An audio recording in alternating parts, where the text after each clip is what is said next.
Hello everyone, welcome to my channel DRT paramedical classes. तो कैसे हैं आप सभी? आई होप आप सभी बहुत अच्छे होंगे।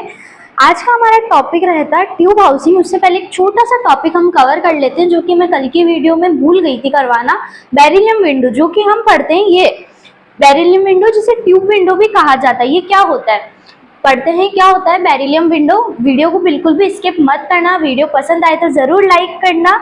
ओके, स्टार्ट करते हैं। यह बेरिलियम विंडो की बनी होती, यह बेरिलियम धातु की बनी होती है जिसका एटॉमिक नंबर 4 होता है। किसकी बनी हुई होती है? इसके नाम से ही पता चल रहा है, बेरिलियम विंडो नाम है तो किसकी बनी हुई होती है? बेरिलियम धातु की बनी होती है।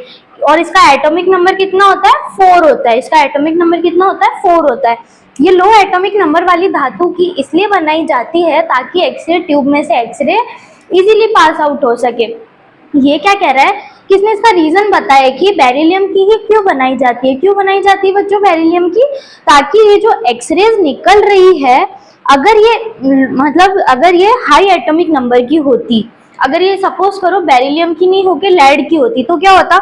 अगर ये लेड की होती, पीबी मीन्स लेड, तो ये एक्सरेज यहीं एब्जॉर्ब हो जाती, ये तो पेशेंट तक पहुंचती ही नहीं, क्योंकि जो लेड होता है वो तो क्या करता है? रेडिएशन को एब्जॉर्ब कर लेता है। तो बेरिलियम जो होता है वो लो एटॉमिक नंबर का होता है, तो वो एब्जॉर्ब नहीं करता है रेडिएशन को, वो इजीली रेडिएशन को पास आउट होने देता है।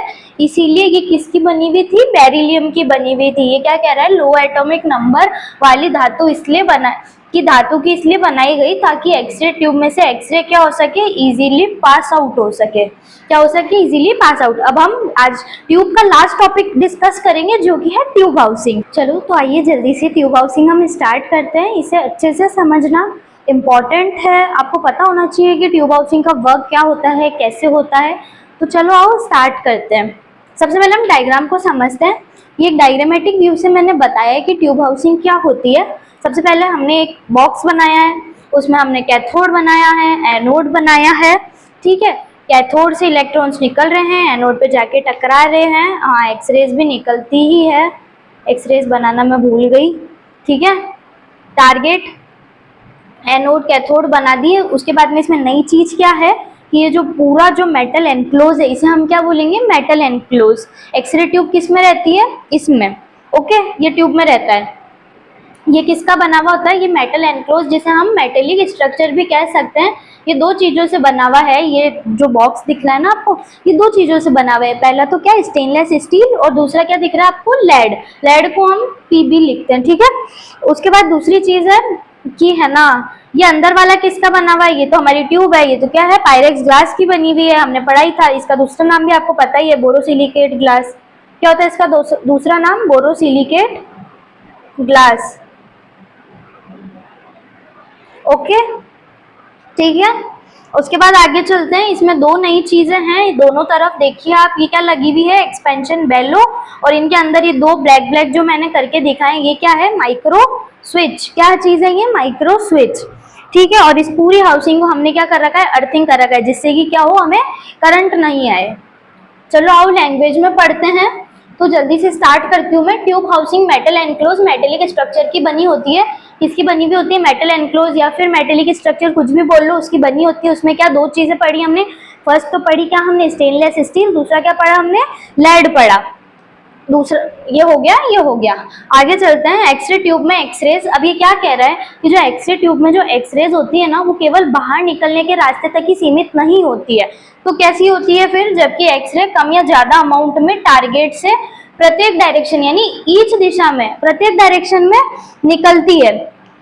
क्या कहना चाह रहा है ये?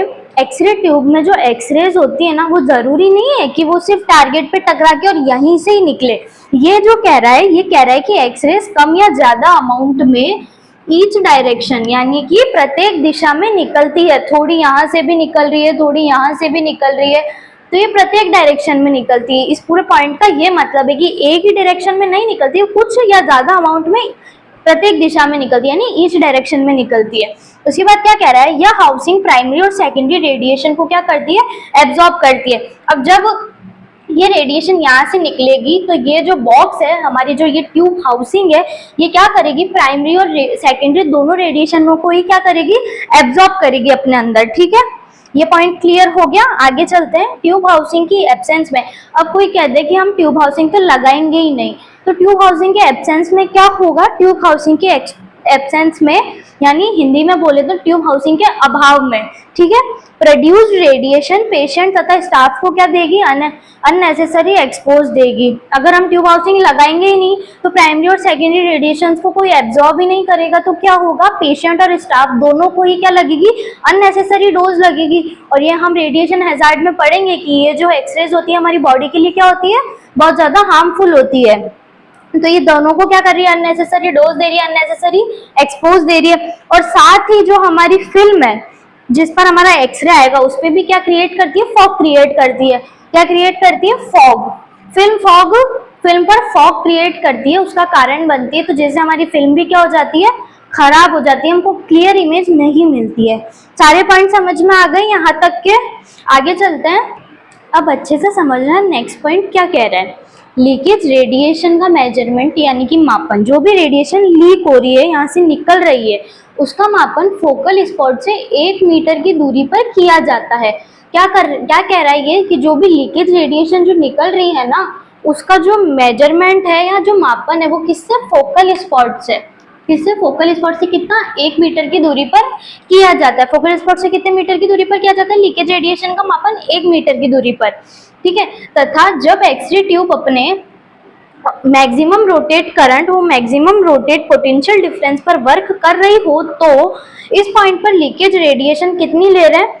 क्या कह रहा है कि जब पहले तो क्या कह रहा है कि जो लीकेज रेडिएशन है उसका मापन यानी कि मेजरमेंट कितना क्या है? फोकल स्पॉट से 1 मीटर की दूरी पर किया जाता है। उसके बाद दूसरी चीज ये यहाँ से कह रहा है कि जब एक्सरे ट्यूब अपने मैक्सिमम रोटेट करंट, जब भी उसमें रोटर घूम रहा है, पूरा करंट जा रहा है और मैक्सिमम रोटेट पोटेंशियल डिफरेंस भी पूरा है, दो वर्ड्स याद रखने हैं आपको, मैक्सिमम रोटेट करंट और मैक्सिमम रोटेट ही क्या? पोटेंशियल डिफरेंस पर वर्क कर रही हो। इन दोनों पे जब ये वर्क कर रही हो तो ये क्या कह रहा है कि इस पॉइंट पर लीकेज रेडिएशन कितनी होगी? इस पॉइंट पर, इन दोनों पॉइंट्स पर लीकेज रेडिएशन का मापन हमने कितना लिया है? 100 मिली रोंटन पर आवर से ज्यादा नहीं होना चाहिए। लीकेज रेडिएशन कितना होना चाहिए जब ट्यूब इन दोनों पर वर्क कर रही हो? तो 100 मिली रोंटन पर आवर। रिमेंबर, याद रखना है आपको, भूलना बिल्कुल भी नहीं है। आगे चलते हैं। ट्यूब से कनेक्ट HT केबल तथा TH, मैंने ट्यूब हाउसिंग को शॉर्ट में लिख दिया है, एक वायर द्वारा ग्राउंडेड होते हैं। इसमें क्या होता है? एक HT केबल होता है और जो ट्यूब हाउसिंग है ये पूरा जो है ना, इस एक वायर से क्या होता है? अर्थिंग कर, मतलब ग्राउंडेड कर देते हैं। ग्राउंडेड लिख दो, अर्थिंग लिख दो, ग्राउंडेड, ठीक है। क्या कर देते हैं? इनको हम ग्राउंडेड कर देते हैं। किस किस को? एक तो होता है HT केबल और एक ट्यूब हाउसिंग को एक वायर से क्या कर दिया हमने? ग्राउंडेड कर दिया। अब ग्राउंडेड वायर तथा ट्यूब हाउसिंग के बीच शॉर्ट सर्किट को रोकने के लिए, अब जो ये ग्राउंडेड वायर है और ये जो ट्यूब हाउसिंग है, अब इसके बीच में शॉर्ट सर्किट ना हो ट्यूब चलते वक्त, तो उसके लिए हमने क्या किया है कि है ना, के बीच शॉर्ट सर्किट को रोकने के लिए उनके बीच बीच का स्थान थिक मिनरल ऑयल से भरा होता है। तो ये जो दोनों के बीच की जो जगह ये हमने किससे भरी है? इसमें पूरी में एक ऑयल होता है जिसे हम क्या कहते हैं? Thick mineral oil. क्या कहेंगे हम? Thick mineral oil. उसके बाद ये पॉइंट भी क्लियर हो गया।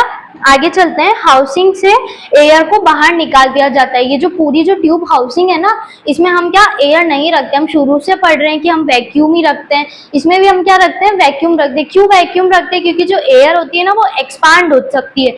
अगर एयर एक्सपांड होगी, उसको निकलने के लिए जगह चाहिए रहती है, वो जो भी है लॉजिक कि एयर एक्सपांड हो सकती है, जिससे क्या होएगा? अगर एयर एक्सपांड होगी तो क्या होएगा? ट्यूब खराब हो सकती है, इसलिए हम एयर को हटा ही देते हैं। हम क्या रखते हैं? वैक्यूम रखते हैं। आप चाहें तो मेरे साथ की साथ कॉपी पेन लेके बैठे, नोट्स के साथ पढ़े, लिखते भी जाएं ताकि आपको बार बार दिक्कत ना हो। तो आप लिखेंगे ना तो आपको चीजें लर्न भी रहेगी, एकदम प्रॉपर चीजें हैं। अगर ये आप सटीक एग्जाम में लिख के आते तो कहीं मार्क्स नहीं कटेंगे। अब आगे पढ़ते हैं, आगे क्या कह रहा है, ठीक है। ऑयल एक अच्छा इलेक्ट्रिक इंसुलेटर व थर्मल कंडक्टर होता है। ये जो ऑयल है ना, ये क्या होता है? एक अच्छा सा मतलब गुड, अच्छा मतलब गुड इलेक्ट्रिक इंसुलेटर है और क्या है? Thermal conductor. दो बातें याद रखनी है। ऑयल क्या होता है? अच्छा तो थर्मल इंसुलेटर होता है, सॉरी इलेक्ट्रिक इंसुलेटर होता है, थर्मल कंडक्टर होता है। याद रखें, इलेक्ट्रिक इंसुलेटर थर्मल कंडक्टर होता है।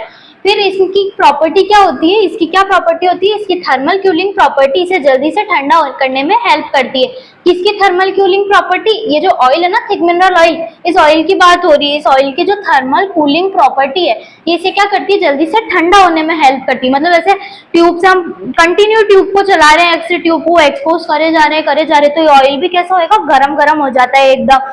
तो इसकी एक थर्मल कूलिंग प्रॉपर्टी होती है जो क्या करती है, इसको जब हम ऑफ कर देते हैं तो इसको जल्दी से ठंडा होने में हेल्प करती है। ठीक है, दोनों पॉइंट्स क्लियर है। नेक्स्ट पॉइंट पे चलते हैं। एक्सरे ट्यूब से जनरेटेड हीट ट्यूब हाउसिंग द्वारा एब्जॉर्ब कर ली जाती है और फिर इस एब्जॉर्ब हीट को एनवायरनमेंट में फैला दिया जाता है। बहुत सिंपल सी बात है, जब ट्यूब चल रही है, कंटिन्यू वर्क कर रही है, तो ये कैसी होगी, बहुत सारी गर्म हो जाएगी और हीट जनरेट करेगी। तो इस हीट को कौन एब्जॉर्ब करता है, ये जो हमारी हाउसिंग है ये क्या करती है, ट्यूब को एब्जॉर्ब कर लेती है और एब्जॉर्ब करने के बाद पहले तो इसने एब्जॉर्ब किया किसकी, इसकी हीट को इसने क्या कर लिया, यहाँ पे एब्जॉर्ब कर लिया और एब्जॉर्ब करने के बाद एनवायरनमेंट में फैला दिया। किसमें फैला दिया, एनवायरनमेंट में।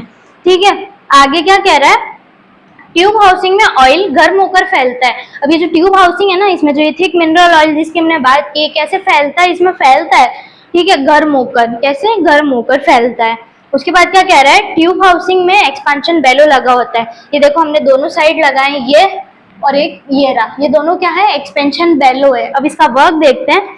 बेलो लगा होता है जो एक्सरे ट्यूब और तथा हाउसिंग पर बिना प्रेशर डाले ऑयल को फैलने देता है। एक्सपेंशन बेलो का वर्क क्या होता है कि ये जो ट्यूब है और ये जो हाउसिंग है, इसके बीच में जो ये थिक मिनरल ऑयल है, ये थिक मिनरल ऑयल को बिना प्रेशर डाले फैलने देता है। अब ऑयल फैल रहा है तो हो सकता है ना कि इस पे प्रेशर पड़े, इस पे ट्यूब पर प्रेशर पड़े, कितनी बार ये लीक होके इसमें भी आ जाता है, तब ट्यूब फेलियर हो जाता है। ठीक है, तो ये जो एक्सपेंशन बेलोज है ना, ये इनके दोनों के किस किस के बीच के, एक्सरे ट्यूब तथा हाउसिंग पर बिना प्रेशर डाले इसको क्या होने देते हैं, फैलने देते हैं, क्या, फैल ऑयल को। चले नेक्स्ट। एक्सपेंशन बेलो के नीचे एक माइक्रो स्विच लगा होता है। 3D में नहीं है, डायग्राम 2D है, इसलिए आपको ऐसा दिख रहा है। ये जो बेलो है ना, उसके नीचे क्या लगा हुआ होता है, एक माइक्रो स्विच, छोटा सा स्विच लगा होता है, जिसका वर्क क्या होता है, जो ट्यूब को आगे एक्सपोज होने से रोक देता है। कैसे रोकता है, जब बहुत सारा ऑयल तेज गर्म हो गया, ट्यूब कह रही है कि भाई अब तो रोक दो, अब मुझे काम नहीं करना है, तो उस टाइम क्या, जो ये माइक्रो स्विच है ना, ये ट्यूब को आगे एक्सपोज होने से क्या करेंगे, रोक देंगे, ट्यूब स्टॉप हो जाएगी। ओके, फिर नोट है, नोट में क्या कह रहा है, मैक्सिमम बेलो के बाद, मतलब अब प्रेशर ज्यादा पड़ने लग गया, मैक्सिमम बेलो हो रहा है, उसके बाद क्या होगा, ट्यूब से एक्सपोज होना बंद हो जाता है। वही ऊपर वाली बात है कि जब मैक्सिमम बहुत ज्यादा ऑयल गर्म हो गया, प्रेशर पड़ने लगने वाला है, प्रेशर पड़ रहा है, तो ट्यूब एक्सपोज होना क्या हो जाती है, बंद हो जाती है। फिर क्या होता है, फिर ऑयल ठंडा होने के बाद फिर बंद हो गई ट्यूब, माइक्रो स्विच ने बंद एक्सपोज करना बंद कर दिया, उसके बाद क्या होगा, ऑयल क्या होगा, ठंडा होगा। कैसा होगा, ठंडा, और फिर वापस से एक्सपोज क्या हो जाएगा, स्टार्ट हो जाएगा। समझ में आई आपको, ट्यूब हाउसिंग ये यहाँ पर खत्म हो जाती है, इतनी कोई हार्ड नहीं है, आप इसको 2-3 बार सीरीज में पढ़ेंगे ना तो आपको बहुत इजीली समझ में आ जाएगी। और ये इम्पोर्टेंट भी है क्योंकि ये एग्जाम में जब आप ट्यूब लिखते हो तो आपको छोटा सा टॉपिक ट्यूब हाउसिंग का डाल के लिखना ही पड़ता है कि ट्यूब हाउसिंग क्या होती है। और ऐसे अगर आपसे वाइवा वगैरह में भी पूछ ले ट्यूब हाउसिंग क्या होती है, किसकी बनी हुई होती है, थिक मिनरल ऑयल का वर्क क्या होता है, एक्सपेंशन बेलो का वर्क क्या होता है, तो आपको ये सारी पता होनी चाहिए। मैं आपको पूरी लैंग्वेज में पढ़ाती हूँ ताकि आपको नोट्स को लेके कोई भी प्रॉब्लम नहीं हो, क्योंकि मैंने देखा है कि बच्चों के पास नोट्स नहीं होते हैं, वीडियोस तो बहुत सारी मिल जाती है। आई होप आपको मेरा वीडियो समझ में आया होगा, नोट्स भी समझ में आ रहे होंगे। कोई भी डाउट है प्लीज कमेंट सेक्शन में बताइए, मैं सबके डाउट्स क्लियर कर दूंगी।